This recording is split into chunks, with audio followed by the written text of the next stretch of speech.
Technology is the future, Gavin declared, raising his champagne flute at my farewell lunch. His polished smile never reached his eyes as he continued. With our new automated systems and AI integration, Northrise Apparel will be positioned to dominate the market for decades to come.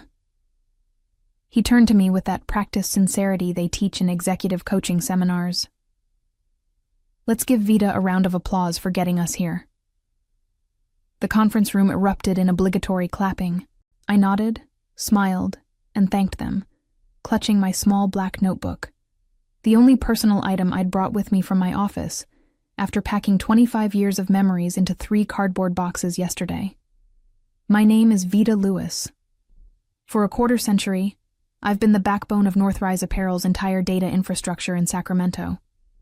When I started, I was plugging in physical servers and writing code that formed the foundation of what would become a billion-dollar company.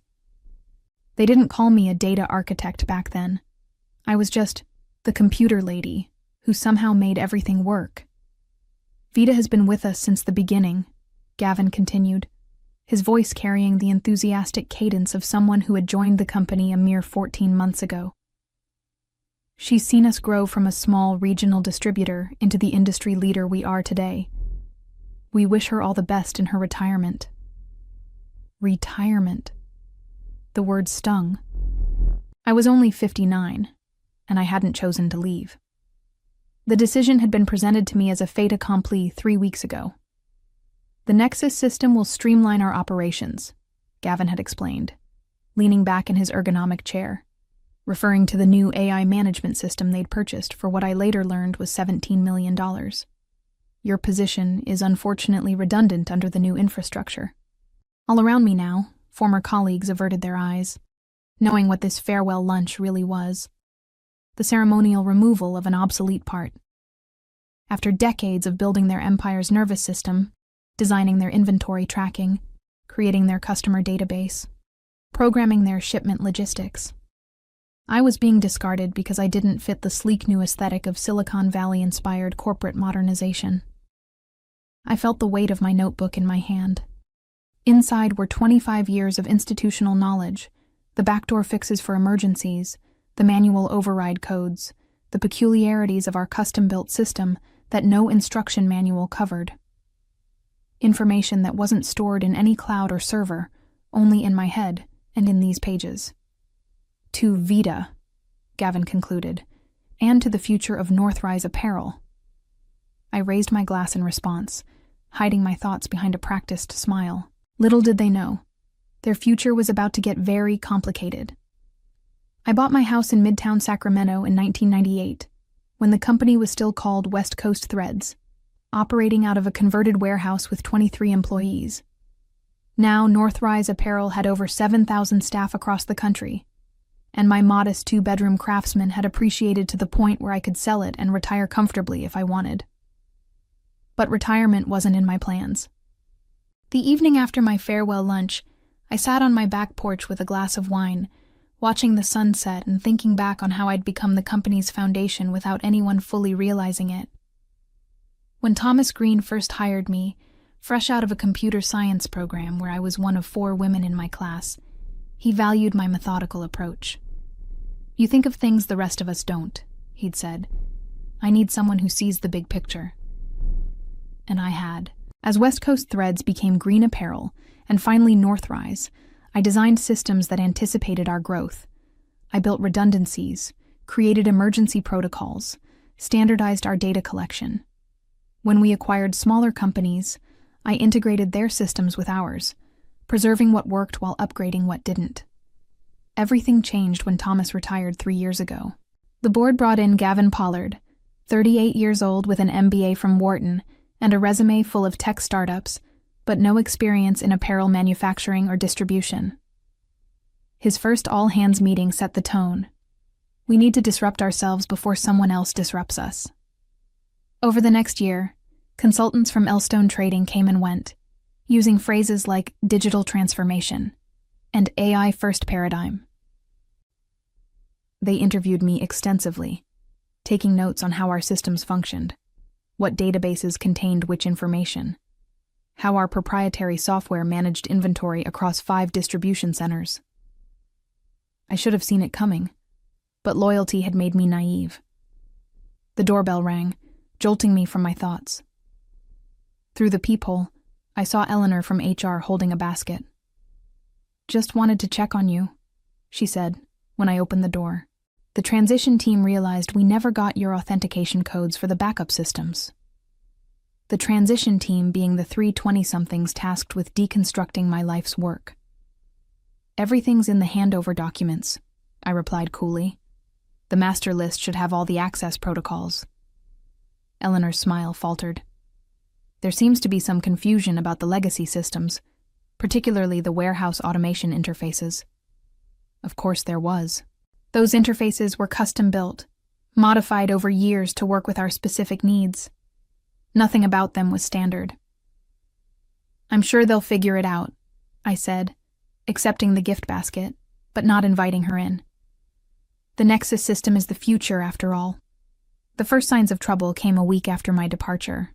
My former colleague Jerome texted me on a Tuesday afternoon. "Systems glitching. New team can't figure out why the inventory won't reconcile with the shipping manifests." I didn't respond. The next day, Bethany from accounting called. "Vita, we're having some issues with the quarterly reporting module. The numbers aren't matching what we're seeing in sales." "I'm sure the transition team can handle it," I replied. "The Nexus system is supposed to be state-of-the-art." "But it's still pulling from your database architecture," she pressed. "Nobody understands the connections like you do." I felt a twinge of sympathy for Bethany, who had always been kind to me, but I remained firm. "I've moved on, Bethany. My consulting schedule is already full." This wasn't a lie. The day after my severance package had cleared, I'd received a call from Philip Donovan, co-founder of Donovan and Mills Logistics. They were Northrise's biggest competitor in the West Coast apparel distribution space, and they wanted to meet. "Just a consultation," Philip had said. "We've admired your work for years." The office of Donovan and Mills occupied the 12th floor of a glass tower downtown, with a view of the state capitol. It was sleeker than Northrise's converted industrial campus, filled with natural light and modern furniture. Philip met me in the lobby himself, a courtesy Gavin had never extended to anyone below VP level. "Ms. Lewis," he said, shaking my hand. "Thank you for coming. We're excited to hear your thoughts on our data infrastructure." The meeting lasted 3 hours. I was introduced to their tech team, shown their systems, asked my opinions on their processes. They listened carefully, took notes, asked intelligent questions. "We've been trying to solve our multi-location inventory synchronization for months," their lead developer admitted. "Our current system can't handle the complexity." The problem was immediately clear to me. I'd solved it for Northrise 15 years ago. At the end of the meeting, Philip walked me to the elevator. "We'd like to bring you on as a consultant," he said. 3 days a week, your own team, complete autonomy on how you approach the rebuild." The offer was double my previous salary. "I'll need to think about it," I said, though my mind was already made up. When I got home, there were 3 missed calls from Northrise.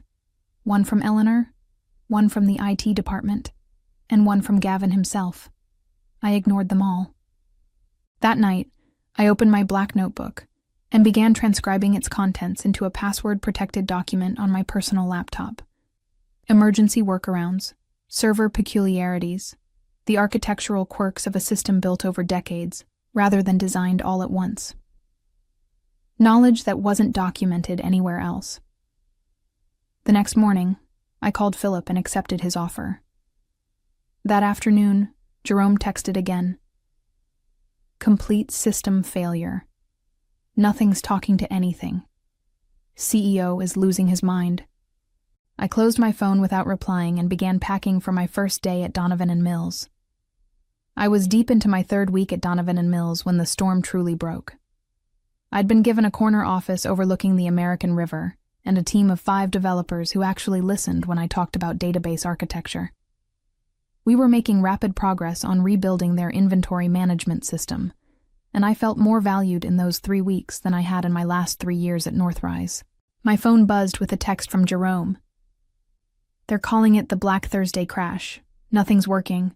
Orders lost. Inventory frozen. Customer portal down. Gavin's looking for someone to blame. I didn't respond, but I did pull up the local business news on my computer. There it was, a headline on the Sacramento Business Journal website. Northrise Apparel faces major system outage. Stock drops 8% on fulfillment concerns. The article described how Northrise's much-touted new AI system had failed spectacularly, leaving customers unable to place orders and warehouses unable to ship existing ones. The company had issued a statement about temporary technical difficulties. But sources inside the company, Jerome, I suspected, described a complete system collapse. My office phone rang. Philip Donovan's name appeared on the caller ID. "I assume you've seen the news about your former employer," he said when I answered.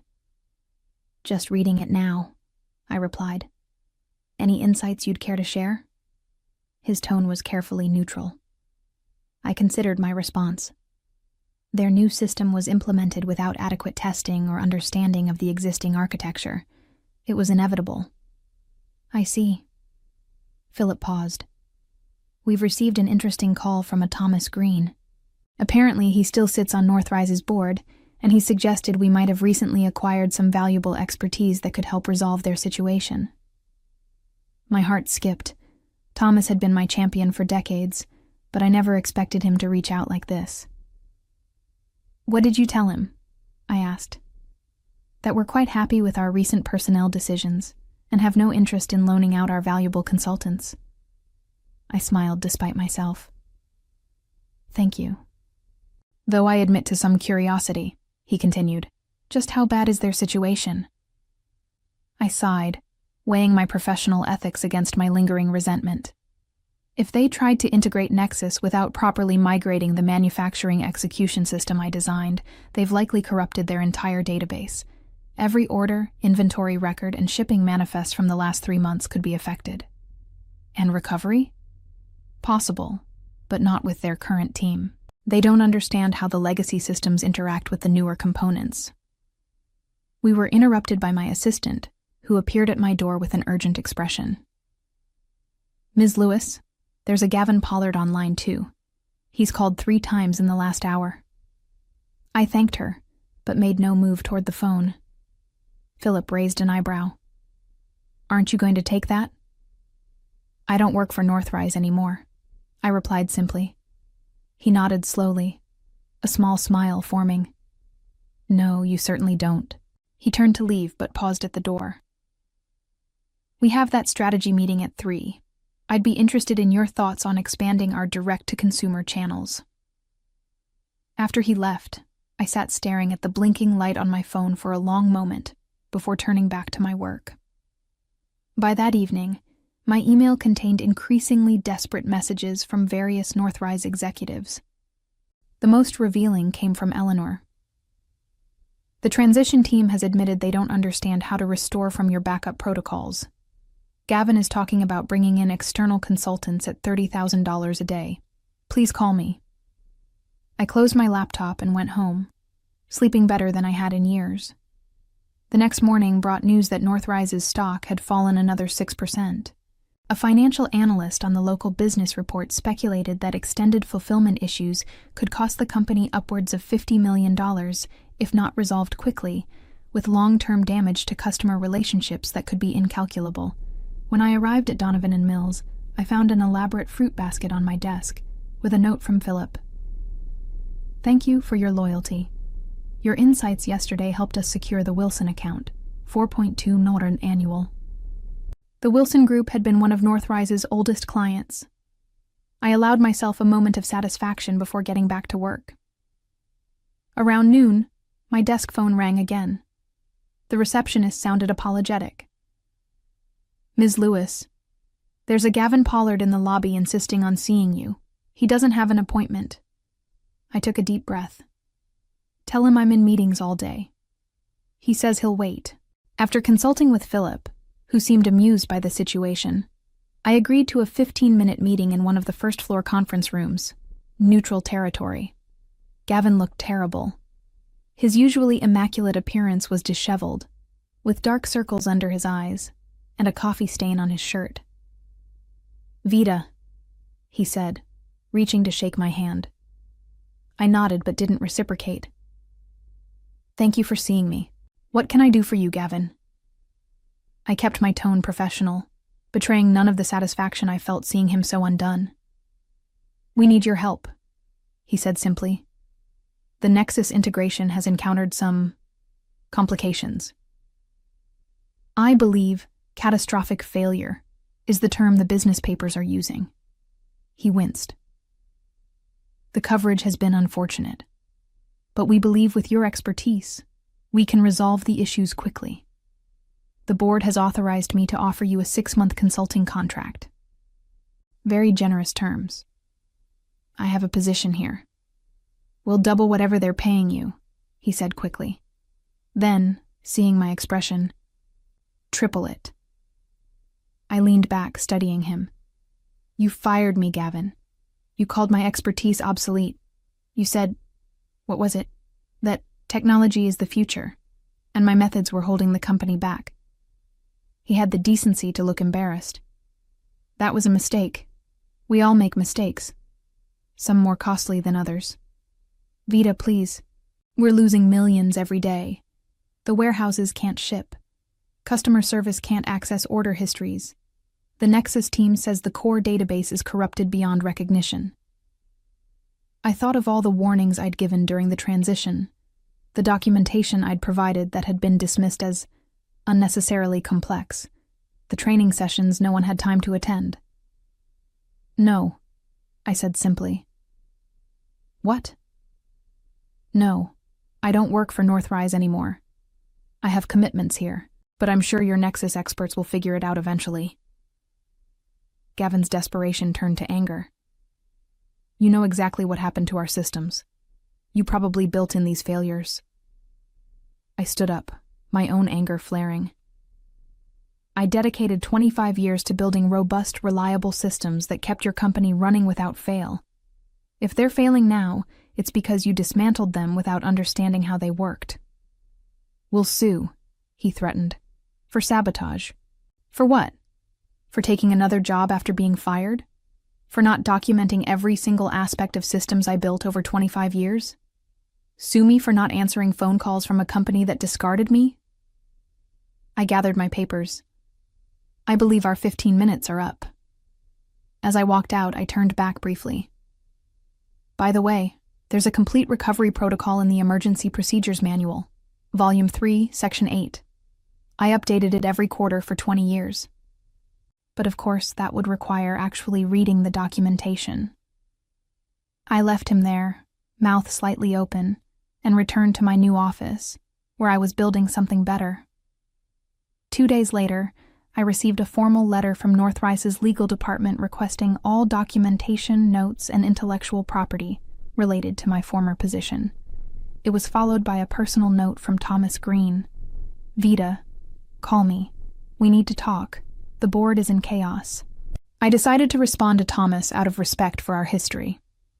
He answered on the first ring. "This is a mess," he said without preamble. "Gavin has the board convinced you sabotaged the system." "That's absurd," I replied. "I built those systems to withstand anything. They were working perfectly when I left." "I know that," Thomas sighed. "But they need someone to blame. The Nexus implementation has been a disaster. They've lost millions in orders, and their main backup was corrupted during the migration." "There's a tertiary backup," I said. "On the secure server in Building C. It runs independently from the main system and archives everything weekly." There was a pause. Building C was decommissioned last month. Cost-cutting measure. I closed my eyes, imagining the old server room with its carefully maintained equipment, now empty. Of course it was.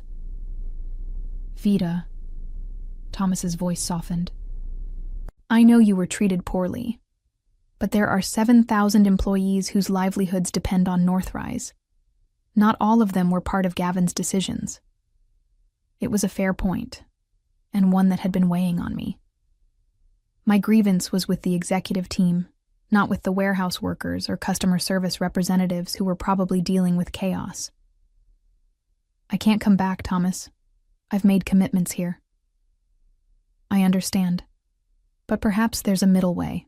What if you provided consultation remotely? Just enough guidance to get the critical systems back online.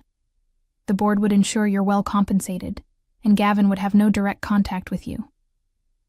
I considered his proposal. I'll think about it. That evening, I discussed the situation with Philip, who surprised me with his response. Help them, he said, under the right conditions. You want me to help our biggest competitor? He smiled. I want you to negotiate terms that benefit us both. If you can get their systems running again while securing favorable terms for Donovan and Mills, that's a win-win. The next day I called Thomas with my conditions. I would provide remote consultation only, working exclusively through their technical team. I would require a substantial consulting fee, paid in advance. And most importantly, Northrise would need to sign a partnership agreement with Donovan and Mills, giving us preferred status for West Coast distribution. That's essentially asking us to collaborate with our competitor, Thomas said. It's asking you to acknowledge reality, I countered. Northrise's distribution network is in shambles. You need reliable partners until you're back on your feet. Donovan and Mills can handle the overflow at fair rates, and I can help restore your systems. Everyone wins. Thomas took my terms to the board, who spent 8 hours in emergency session before agreeing. Gavin was reportedly furious, but overruled. The next week was intense. Working remotely through video conferences, I guided Northrise's technical team through the painstaking process of recovering their data and rebuilding critical systems. I didn't give them everything, just enough to restore basic functionality and prevent further losses. Philip was delighted with the partnership agreement, which gave us access to clients we'd been pursuing for years. Northrise's stock stabilized, and the crisis coverage in the business press began to fade. Through it all, I maintained my distance from Gavin, speaking only with the technical team and Thomas. But I heard through Jerome that Gavin's position was precarious, with several board members openly questioning his leadership. It wasn't revenge exactly. It was something more satisfying: vindication. 6 weeks after what the tech team had begun calling the Vita protocols salvaged Northrise's systems, I received an unexpected email from Thomas Green. The subject line read simply, Board meeting results. Gavin Pollard had been removed as CEO. The board had voted 10-2 for his immediate replacement. The Nexus failure cost us $142 million in lost orders, damaged customer relationships, and emergency consultants, Thomas wrote. His position became untenable when the quarterly reports showed the extent of the damage. I thought you should hear it from me first. I sat back in my chair, letting the news sink in. I hadn't actively worked for Gavin's downfall, but I couldn't pretend to feel sorry about it. His arrogance had nearly destroyed a company that thousands of people depended on for their livelihoods. Later that day, Philip stopped by my office. I hear Northrise is looking for a new CEO, he said with a knowing smile. So I've heard. They could do worse than to bring Thomas back temporarily. I nodded. He understands the business in a way Gavin never did. Speaking of understanding the business, Philip continued, the Wilson account was so impressed with our handling of their overflow that they've asked about making the arrangement permanent. That would be a $12 million annual contract, taken directly from Northrise, I observed. Philip shrugged. Business is business. And speaking of business, the executive committee is meeting tomorrow to discuss our 5-year strategic plan. I'd like you to present your vision for our data architecture. My vision? You've completely transformed our systems in just 2 months, Vita.